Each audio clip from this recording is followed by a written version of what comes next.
Week 2 of PUDL is now in the books. We're going to take a look back at my match with Steven. I'll talk about what I was thinking and things I could have done better and all that stuff. So let's get into it.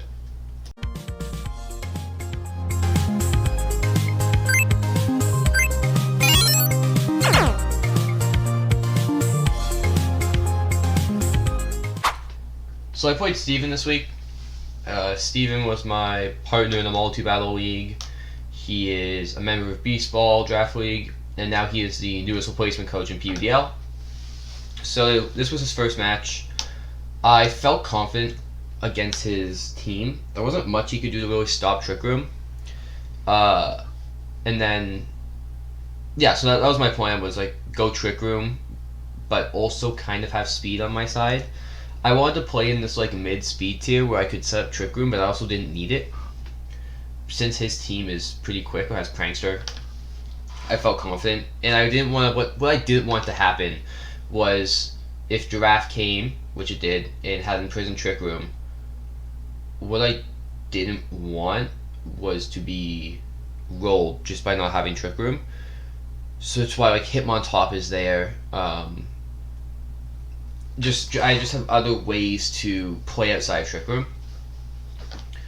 Immediately, the first thing I figured out was Terras. He had a few Terra Darks, he had like Terra Dark on Volbeat and Slay King, I think it was. He had Terra Normal on Arcanine and Farigiraf. Terra Grass was obviously the Ogerpon, and I'm not sure what Weezing was. But he had a few Terra Darks, so I had to be somewhat worried about, what I'm expanding forcing, just being prepped for switches or stuff like that. But in the start, I'll quickly go over like the gimmicks of this team. I have my terrain setter there. That's mostly it. Indeedee Male had my terrain of Psychic. It also had an ability shield with Trick. So if I thought that he was gonna go hard in with Slacking, I would have tricked the ability shield on the Slacking to make sure it kept Truant. We had weakness policy Rhyperior. I had a few ways to proc this, and most importantly, this Rhyperior had Earthquake. Everything on my team, King Gambit, Hitmontop, Crown, Hoopa, Indeed, everything had Protect. So I wasn't afraid to put Earthquake on this. And there was a few ways I could proc it. Bulldoze from Iron Crown. And I had the most reliable way to do it. I had Vacuum Wave on Hitmontop. So I had a few ways I could proc that. First time bringing Hoopa Unbound, I wanted to bring it because it's stupid good. It was just Life Orb for damage. It has like a bunch of fun moves. I ended up running a special set with Expanding Force, but I just figured out that I also can run like a physical set and have it be good as well. Gambit, I think I'm bringing Gambit to every single game I play. It's like my bread and butter Pokemon. This was not a Sword Stance set, I don't think. I don't remember if it was Sword Stance or not. Oh no, it was Sword Stance, but it wasn't Iron Head. So this was Black Glasses Terra Dark. It was just nothing on this team resists Sucker Punch. So if I needed to, I could sweep with Sucker Punch. And the only thing I would have to be worried about would be the Ogerpon would follow me. Hitmontop was there for Intimidate because all of his attackers are physical. And to Vacuum Wave, I had Vacuum Wave to proc a weakness policy, and he was Close Combat a Jetpack, just in case. I didn't want to make him like eject button where I need to get hit. I just made sure I could switch out on my own command. He doesn't get U-turn or anything like that. And then Iron Crown. Iron Crown was my secondary Expanding Force user. But it also had Bulldoze if I needed to proc weakness policy on Rhyperior with some fancy stuff. So, in the end, I felt confident going into this game. And turn 1 did wonders for me. I went Indeedee Hoopa. The main idea beside this lead is if he leads Slacking and Weezing, which he ended up doing, I could trick the Slacking immediately. But my fear was I didn't want him leading Farigiraf. If he led Farigiraf and wanted to quick Imprison on turn 1, I would just Dark Pulse it, and Farigiraf would die. I would Dark Pulse and Expanding Force. I would double up, it would die. and then I can set Trick Room the next turn. I just have to survive whatever Slacking is doing. Or whatever the side Pokemon's doing. He actually didn't read Giraffe, which meant that I was free to just click Expanding Force in Trick Room. The first thing I was debating was like, do I want to Protect in Trick Room? It's normally like the safe play, and I decided I didn't want to go very safe. I just wanted to go right at him. Hoopa is fast, kind of, except I'm running min speed on this Hoopa. So since I'm running like a min speed Hoopa, I was kind of worried. But I'm like, I don't know, I forgot how fast Weezing was. And I'm like, dude, if this Weezing's slower than my Hoopa, I just kill it and it dies. So I couldn't really see a downside. And it was like a 50-50 of, do I want an Expanding Force, or do I want a Trick Room and Protect, or Trick Room and Expanding Force? I opted to Trick Room and Expanding Force, Psychic Surge going up, took a Shadow Claw, and Weezing used Destiny Bond. I laughed when this happened. This gave me the idea, like, okay, he didn't really care about the Slacking, right? Not in the fact of, like, he didn't want dead, but, like, it wasn't his main strategy, and he knew that at some point I could Kamikaze. And he had, like, a way to Kamikaze it. But the only downside is, yeah, Expanding Force does a lot of damage. So, hindsight, if I Protect in Trick Room here, I get a kill on both, because next turn would be an Expanding Force into the Slaking, and both would be dead without my Hoopa dying. But Hoopa dying wasn't the end of the world, because I got to bring in Iron Crown. I don't want to bring in Gambit right now, just because Gambit is Supreme Overload, so having it in the back is much better. Hitmontop won't do much. In Rhyperior, I'm going to wait to a point where I can safely get up the Expanding Force. Or wait till I can get up the Weakness Policy. A fun tech I held on this Hoopa Unbound was Hoopa had Psych Up, so if there was ever a time where Rhyperior was in a plus, like, had its Weakness Policy procced, and was standing on the field beside Hoopa, I could Psych Up and take that +2 buff, which would have been very nice. Obviously, it didn't happen because of the Destiny Bond. At this point, I am in Side Spam mode, where there's no reason for me not to click Expanding Force twice here. If Indeedee Male had Helping Hand, or like learnt Helping Hand, I would have Helping Hand the Iron Crown and went off on it, but sadly I didn't. It was Pro Special Attack, by the way, and then that Expanding Force was actually huge to kill for Indeedee. I was hoping it would kill Slaking.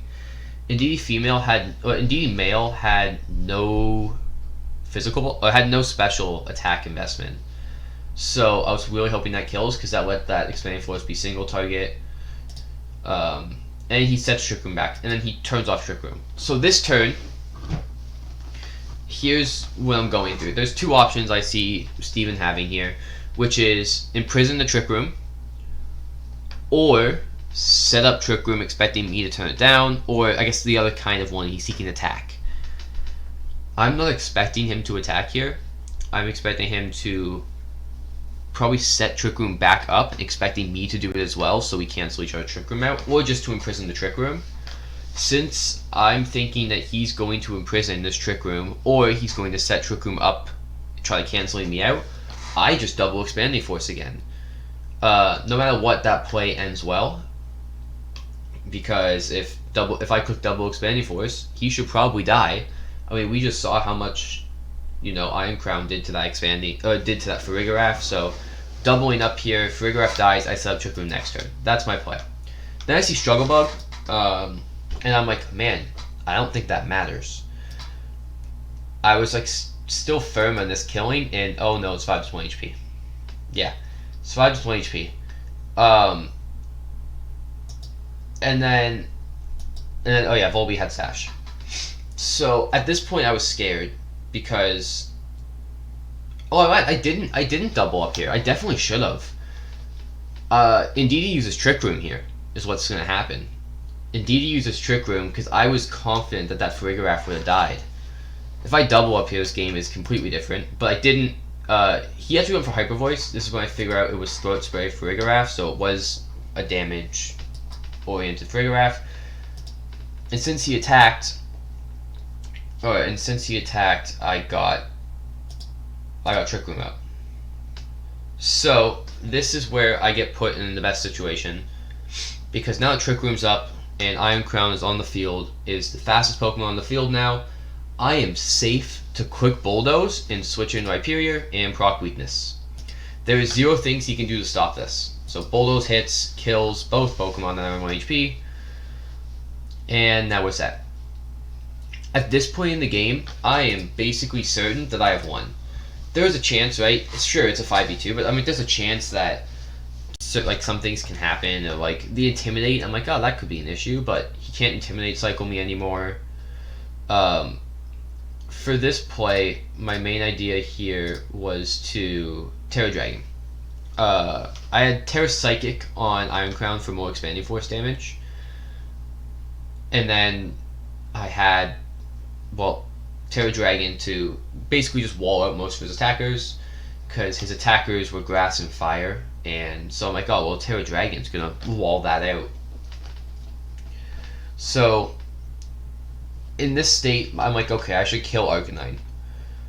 Arcanine threatens more things in the back, right? It threatens Kingambit. Ogerpon will never threaten Kingambit. I can bring in Intimidates later if I really need to. So I just protect an Earthquake, pop the Terra Dragon. He goes Terra Normal. Few protects, and that actually didn't kill. I was very surprised that didn't kill. I was almost confident it would have. It didn't. He got a Citrus Berry heal. He Flare Blitzed into Big Dill, or into Iron Crown, so it didn't matter. Now that Psychic Train's gone, he just E-Speeds. Gets actually solid damage. Rock Slide hits both. And Expanding Force picks up the Ogerpon. And that's all. So, I won 5-0. I felt like I was, like, this team is super good against Imprisoned Trick Room. It hasn't been brought yet, I don't think. I don't know if I've played against Imprisoned Trick Room yet. I think I may have last week. But I have a lot of options to stop Imprisoned Trick Room, which is nice. And obviously, like, my favorite option is just kill it. Like, if you're bringing Imprisoned Trick Room, you're either bringing a Psychic type, or you're bringing a Ghost type, right? Those are the 2 main Imprisoned Trick Room users, are Psychic or Ghost types. So, in that case, Hoopa Unbound cleans up both of those. But yeah, GG's to Steven. He had a rough matchup. I will not lie. His team doesn't do great in Trick Room. His team is very fast on its own. And my team does great against fast teams because Trick Room will always beat Tailwind. That's just kind of how it goes. But yeah, I would say I could have probably got a 6-0 if the Destiny Bond, if I protected turn 1, but at the same time, I'm like, it would have been a different game, because then having Hoopa not die means I don't bring in Iron Crown, which means I don't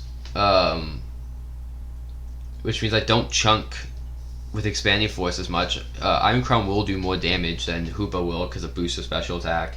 It also means I don't get Rhyperior set up with the Bulldoze. So, like, technically it all went well. But yeah, that's week 2. I think I'm sitting 2-0 at the moment. I got a good differential. I'm probably, that's 5-0. I think I'm sitting at like a +7 differential, sitting at 2-0. I'm happy with this team. I'm happy with where we're going. So until next week, have a good one.